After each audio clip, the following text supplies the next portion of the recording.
Hi, I'm Ross Quintana with socialmagnets.net, and welcome to our fifth video in our series on how to use Twitter. In this video, if you've been following along, our first video was on how to sign up and create your bio. Video number 2 was how to follow somebody, post your first tweet and retweet. Video number 3 was how to connect and how to interact with people. Video number 4 was how to discover more people to follow and to increase your followers. And this is video number 5, which is going to be how to share.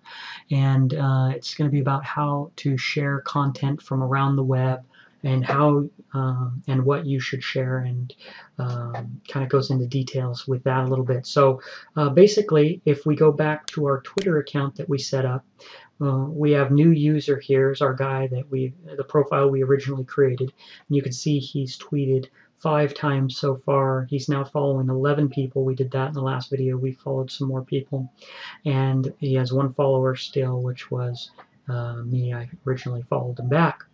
So here's the next part. Now you're ready to start sharing stuff with your followers. So I showed you how to discover the right people and how to engage them and reply to them and retweet their information, and then they'll start to follow you back. Now, once you get followers, we have to see what it is that you're going to share with them and how you're going to share stuff from around the web.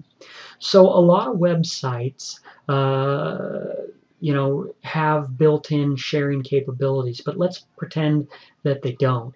Let's say that you want to go share a blog post. So wherever you're at on the web, up in the address bar, you'll be able to click in the address bar and it highlights all the text, or you can hold down your left mouse button and drag over all the text of the address. Now, what I can do is hit Control, the keyboard Control, and C, which is copy, or I can simply right-click there and choose copy. Either way. Now I've copied that address. Now if I go back to Twitter, where it says here, compose new tweet, or you can do it from here on your home page, we'll pull up this window. Now I hit either right-click and put paste. Right, there it is. Now, this is a long URL, right? This web address, and it says the link will appear shortened. You see this? It says we have 140 characters, and this is a lot more than 20. This is like maybe 35, 40 characters it would use up, so I'd only be left with 100. Twitter has a program built into it that will shorten those URLs into a shorter URL going to the same address so that you have more space to write your message. So even though it shows up big, it says I've only used 20 for that. I've got 120 left.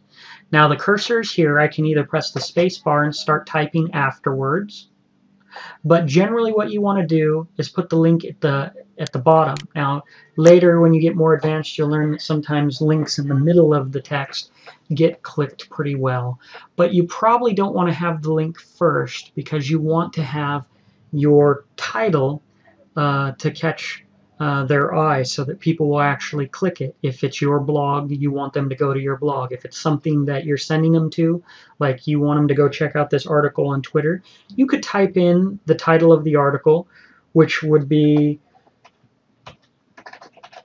Twitter much more than 140 characters, okay, then a space. Or you could do a space and a hyphen and another space, but that will use extra characters. But it's a little nicer to read. Okay, so I could tweet that right there, Twitter much more than 140 characters, and it's got the URL, the address, and then it shows I still have 80 characters. Okay, so I could put all kinds of stuff.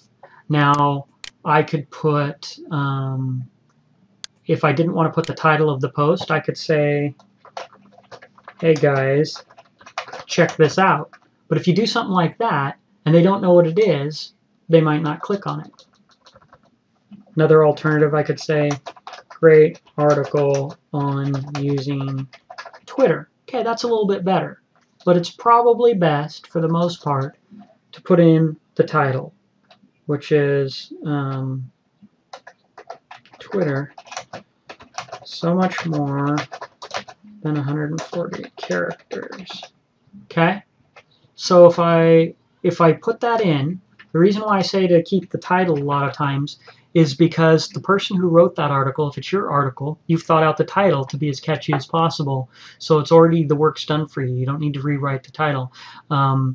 But you don't have to put anything there. You can share anything on the web that you want, and you can share it any way you want it. But if you want people to click it, you have to be smart about that. So I'm going to go ahead and click tweet, and there it shows up. Right there it says my tweet was posted.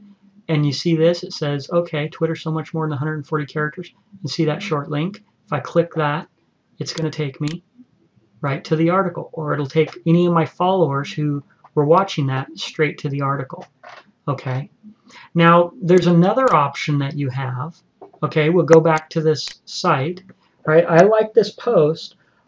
In a lot of articles, what you have is this little section right here, which is called the share bar. And what they'll have is a tweet button. It says it's been tweeted 29 times already. So that means that if I wanted to send that to my Twitter account, all I got to do is click the tweet button. Now, sometimes those are at the bottom of a post, right? Down here. But in this case, this is called a share bar. And so this goes on the side of the post. But sometimes some blogs will put it at the bottom by the comments. So if I'm on this site and I don't want to copy and paste, and I see a tweet button, I can just press it, right? And it says, already it creates the title, Twitter is so much deeper than 140 characters. And then it says social magnets, and it's got the link. Even though the link's long, it'll be shortened. And then it says via Ross_Quintana.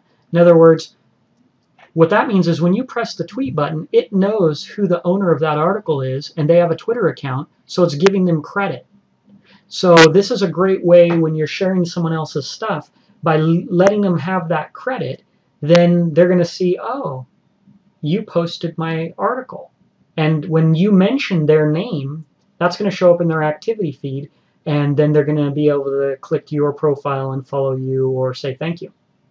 Now, sometimes if you want to change the title, see the title's in blue? Like here it says social magnets twice. That's actually a glitch I'm trying to get fixed.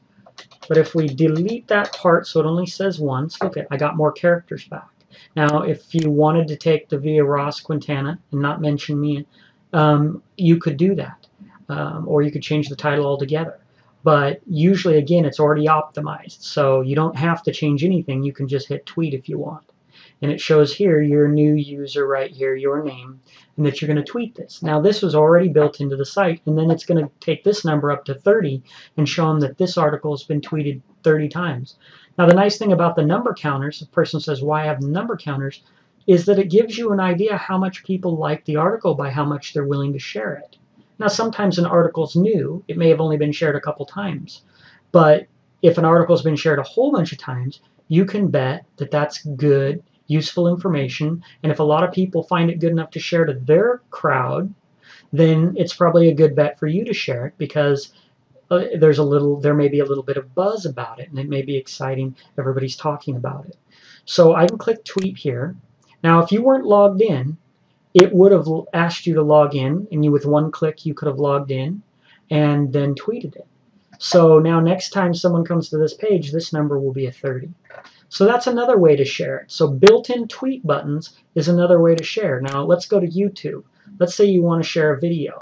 You come onto YouTube and you put in snowboarding, okay? And it shows a bunch of video. Here's a great little clip from Travis Rice, The Art of Flight. Now I like this little clip, so what I can do is I can do one of two things. I can either, again, highlight the text up here, copy and paste it, right? Or it has a share button right here. And I can click share. Now, it gives me a little address that I can copy and paste, right? It's smaller than this one. And I can copy and paste that into my Twitter, but you can see there's already a Twitter button. See, most sites are already using Twitter, so I can just click tweet, and look what happens. It already brings up The Art of Flight, snowboarding, and just send the link. So there it is. Now, a lot of times, see what it did is it asked, do I want to follow YouTube? A lot of these programs, when you tweet from their website, they'll try and add themselves to you as a follower. Now, you can click follow if you like the website. because you want updates from them. Say it was a snowboarding site and you wanted to follow that website because they make great content. In this case, I don't really need to follow YouTube, so I don't have to. I can just click close. Now there, I watched the video, I shared it to all of my followers. Now, like I said, you can always use the address bar if they don't have a follow button. And let's go back to our Twitter account. Now, here's the other thing you can do. How about we saw video, right? You could take a video and post the link, any link you want to put in here and write your own text, or you can go straight from that site. Now, the other thing you can do is click this little camera icon and upload a photo. So say I want to upload my profile picture. Or I can go and get a picture of something else. Okay, whatever picture you have, you want to upload a picture of a person's finger with a band-aid on it. Okay, then it'll load up right there and I can say, ouch, I cut myself. And I can tweet that. Now here you can see right here, right? In your tweets that you sent, it says view video. I can click that. And now my followers can watch it right in Twitter. And you can watch people's videos right in Twitter without having to go to YouTube. Okay? Same with the photo. View photo. There's your photo. Okay? Now they can share it. They can reply to you there. Or they can retweet it or whatever. So that's how that works. So basically, that is how to share stuff on Twitter. Now when you're writing regular tweets, one point that I'll make to you is if I'm writing, I am sitting at the store about to buy the new PSP. I can't wait. See how my characters are going down? There's only one left, and I am going to be the owner of it. I see how it starts getting red when you get down to 15 characters.